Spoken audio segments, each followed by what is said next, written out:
Bueno, yo también tengo mi presentación en inglés, espero que ya la estén viendo, ya está por ahí. Pero bueno, voy a hablar en español. A mí me tocó, sí, esta parte de estar en este proceso, cuando se hace más público, es un proceso de organización de 4 años de este sindicato independiente en la General Motors Silao. Soy académico de la Facultad de Economía de la UNAM. Soy miembro del grupo de investigación del SILAS y colaboro activamente en el proyecto CALIS, que es un proyecto que estamos llevando junto con Unifor, y soy asesor económico del Sindicato Independiente Nacional de Trabajadores y Trabajadoras de la Industria Automotriz, el CINTIA. Voy a tratar de no detenerme en esto, creo que lo exponen muy bien los dos compañeros que hablaron sobre la reforma laboral. Había un modelo mexicano de relaciones laborales que prevaleció durante el periodo del Tratado de Libre Comercio México, Estados Unidos y Canadá, que es esa parte de 1994, hace algunos años. Para no ahondar más en lo que ya dijeron, es una estructura despótica y autoritaria que trató de minimizar los conflictos laborales simplemente desapareciéndolos. Cualquier trabajador que se inconformaba era despedido, era perseguido. Se mantuvieron los bajos salarios. Esto es una política macroeconómica estructural que viene desde 1982. Se elevó la productividad, sobre todo de los sectores orientados a la exportación, y existía un acuerdo real entre el Estado y las organizaciones laborales. Hay una ausencia de representación auténtica, no existe ninguno de los canales. Habrá que contrastar datos, ¿no? Pero prácticamente todas las empresas que se abren en México con inversión extranjera directa tienen sindicato. El problema es que los sindicatos no aparecen. Están en forma, pero nunca existen. En el caso de la industria automotriz, recuerdo a un autor americano que llegaba a hacer estudios y decía, este país es genial, el 100% de trabajadores está sindicalizado porque tienen contrato colectivo. Eso era una mentira. O sea, están los contratos, existen, hay una reglamentación, pero no operan. Y por lo tanto hay una ausencia total de democracia, hay una gran simulación, y todo esto dio como correlato afectaciones reales al mercado internacional, sobre todo con nuestros principales socios comerciales, que es el bloque norteamericano, Estados Unidos y Canadá. Esto que se llamó el dumping social, ¿no? Que hacían no cumplir los estándares mínimos laborales, se violentaban todos los estándares mínimos laborales, y eso permitió, entre otras cosas, la pérdida de empleo, del volumen de empleo en Estados Unidos y en Canadá, y una migración al sur de varias empresas, sobre todo las de este sector que se orientó a la exportación. Eso significó grandes presiones de parte de Estados Unidos y Canadá, de los sindicatos de Estados Unidos y Canadá, que después llegaron a esto que bien identifica Alex Covarrubias como las 5 etapas, ¿no? Ahí sí llegan como a tener interlocución con los gobiernos. ¿Por qué creo que no basta con el cambio, con el gran paso que se ha dado, que es esto que ya reflejaron los compañeros que me antecedieron? Porque el corporativismo es un proceso de largo aliento. En México cimentó el proyecto social del nacionalismo revolucionario. Algunos por eso lo ven como un tinte progresista. Que existan sindicatos corporativos sería muy progresista. El problema es que nulificaron la participación del trabajador. Pero eso está anidado en todo el siglo XX.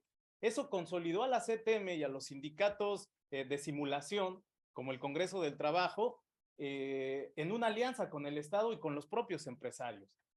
Y estas relaciones entre esas organizaciones y el partido de Estado, que era el PRI, pues se volvió en una colaboración perversa que afectó directamente a los trabajadores. Llegan las políticas económicas neoliberales en la década de los finales de los 80, principios de los 90, y muchos autores pensaron que este era el fin del corporativismo. Y no, lo que sucedió es que las élites burocráticas que se habían cimentado en los últimos 50, 60 años, pactaron con las nuevas empresas, todas estas empresas que ahora nos comentaba Carla, llegaron a instalarse, simplemente pactaron. Ya no había participación de los trabajadores, pactaron con el Estado y con los nuevos partidos. Entonces hay una reorganización, una reestructuración de esta perspectiva corporativa, pero sigue habiendo una ausencia de la defensa de los intereses legítimos de los trabajadores. Cualquier trabajador que se inconformaba era perseguido, era despedido. En la actualidad vemos también un proceso de reestructuración. Esto que comenta Carla hace un momento y que decía, ¿por qué sindicatos independientes? Sí, porque aprendieron una cosa, se cambian el nombre, dejan de llamarse CTM, se ponen un nombre independiente o un nombre mucho más atractivo y dicen somos distintos. Y en los hechos son los mismos. Es un proceso de simulación muy, muy elevado. En la actualidad, este cambio jurídico que se hace en 2018, con la llegada de un nuevo gobierno, el 1 de mayo de 2019, la promulgación de la Ley Federal del Trabajo, la firma del Acuerdo México-Estados Unidos y Canadá, abre algo que no existía, que los trabajadores voten de forma universal, directa y secreta a los líderes de sus sindicatos. Eso que era algo básico, no existía en México. Ahora es obligado. Ahora se tiene que legitimar el contrato colectivo y se tiene que validar el incremento salarial o los acuerdos contractuales a los que lleguen los líderes sindicales. Ahora se busca respetar la libertad de asociación y la libertad de negociación de los contratos colectivos de trabajo.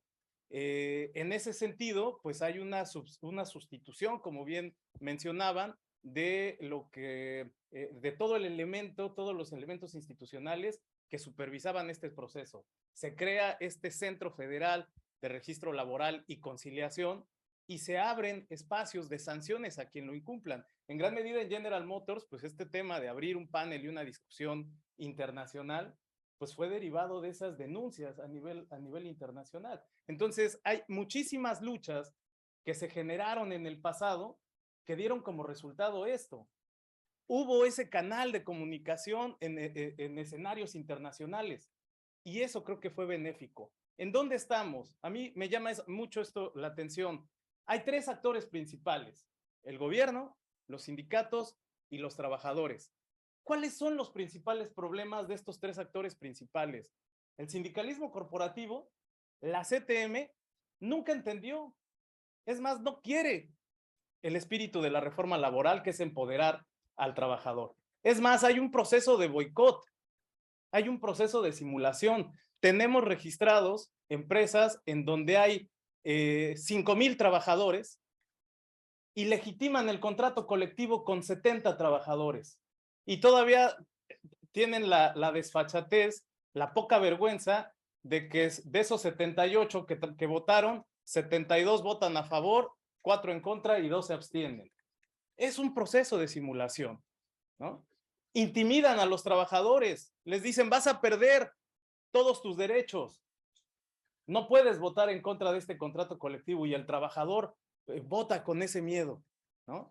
Ahí tenemos un gran problema, hay una interferencia directa de las empresas, de las direcciones de recursos humanos, de los líderes sindicales para coercionar. Lo que pasó en General Motors y Lab, a mí no me lo van a contar, yo estuve ahí, llego como observador registrado y de repente llegan tipos de 1,90, 180 kilos de peso a sacarnos a golpes porque eran la gente del sindicato y sabían que no los íbamos a dejar que interfirieran en la elección.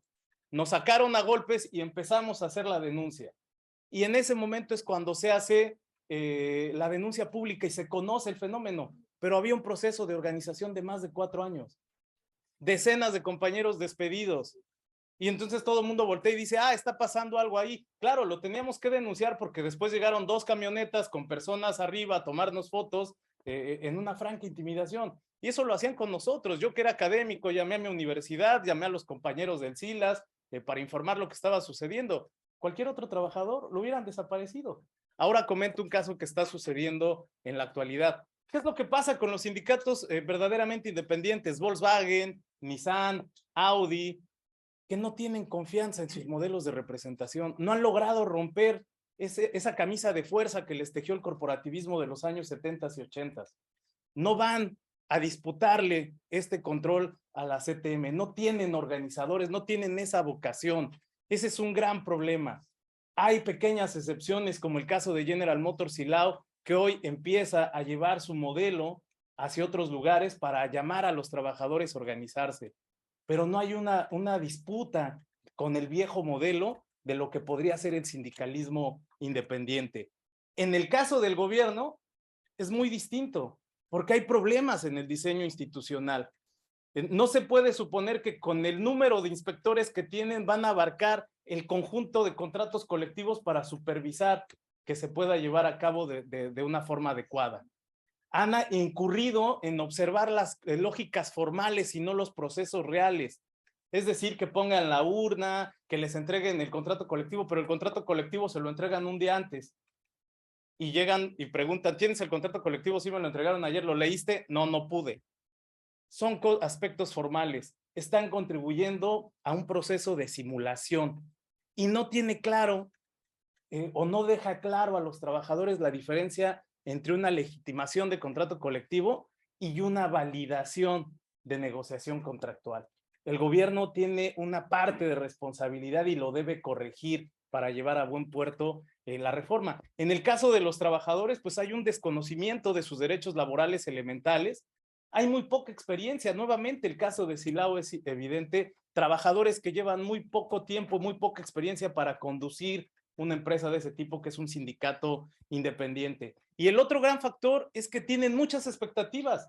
Los trabajadores les depositaron una confianza y quieren que modifiquen en 3, 4 meses lo que 30 años no pudieron hacer el sindicalismo corporativo. Entonces hay una gran presión. Cuando estábamos en la negociación del contrato colectivo de Cintia, sabíamos perfectamente que un error iba a ser cuestionado por todos. Se logró el mayor incremento que se tenía hasta el momento de 8.5%, cuando todos los sindicatos de la industria automotriz estaban negociando entre 4.5 y 5.5. En términos globales, se tuvo un incremento del 13.8%, cosa que no había sucedido en la industria automotriz nunca. Ahí ya nadie lo retomó, porque tenían miedo de que los otros sindicatos se dieran cuenta que se podía pelear por más, por más y mejores salarios. Hay otros actores, sí, las organizaciones internacionales. ¿Cuál es el gran problema? Que no conocen el terreno, no conocen la cultura laboral, ¿no? Se pierden en cosas muy formales, no van por un proceso de entendimiento de las relaciones laborales en México. Es un complejo proceso donde incluso juegan los grupos criminales, ¿no? El tema de la inseguridad en México empieza a rebasar las fronteras de la fábrica. Y el otro elemento es que se han concertado solamente en las denuncias. Eso es muy bueno internacionalmente, pero se tiene que pasar un poco más allá la barrera. El caso de la sociedad civil es muy interesante y me remito a estos 5 pasos que presentaba Alex Covarrubias. La sociedad civil todavía no ha tomado el tema como parte suya. La sociedad civil deja la discusión solamente en un segmento y no se vuelve un interlocutor para que se respeten los derechos laborales. Ahí se requiere una participación más activa y también se requiere un poder de interlocución. Las organizaciones no gubernamentales, nacionales e internacionales, tienen el gran problema de que están compitiendo por ver quién tiene mejores resultados, quién se lleva la estrellita. Y eso es un gran problema, porque no les importan los trabajadores, no les importa el cambio de modelo laboral. Lo que les importa es, véanme a mí, mi organización es la que está al frente. Eso puede meter en serios problemas este proceso. No se puede experimentar a partir de ahí. Hay un riesgo de burocratización de estos nuevos escenarios. Por último, el caso de la academia, que también tiene una voz dentro y fuera del país. El problema es que se queda en la superficie y deja de pisar el terreno concreto. Y ahí sí es una invitación a conocer el proceso, a involucrarse, porque podemos llegar a conclusiones muy erróneas si lo trabajamos desde el escritorio. Yo mismo, que llevo trabajando en la industria automotriz 12, 14 años, me tocó cambiar muchas de mis perspectivas sobre la propia industria, los trabajadores y los sindicatos, hasta que me metí al proceso. Y estos actores son fundamentales porque tienen una voz a nivel nacional e internacional. Para ir cerrando, hay un balance a 3 años de la reforma en donde parece que el proceso de simulación se está sentando mucho mejor. Y eso es un gran problema porque estamos en el riesgo de abrir una representación neocorporativista que simplemente cambie de nombre. Hay pocas excepciones y que eso nos da la perspectiva de tener un poco el optimismo. Concluyo diciendo, hay 2 visiones a nivel general sobre el cambio del modelo laboral. Una optimista que se centra sobre todo en el ámbito legal, cambió lo legal y eso va a cambiar todo. Y minimiza el complejo proceso de emergencia social y de participación de los actores. Por otro lado, está la versión pesimista que dice todo es un proceso de simulación y es imposible cambiar el modelo laboral mexicano.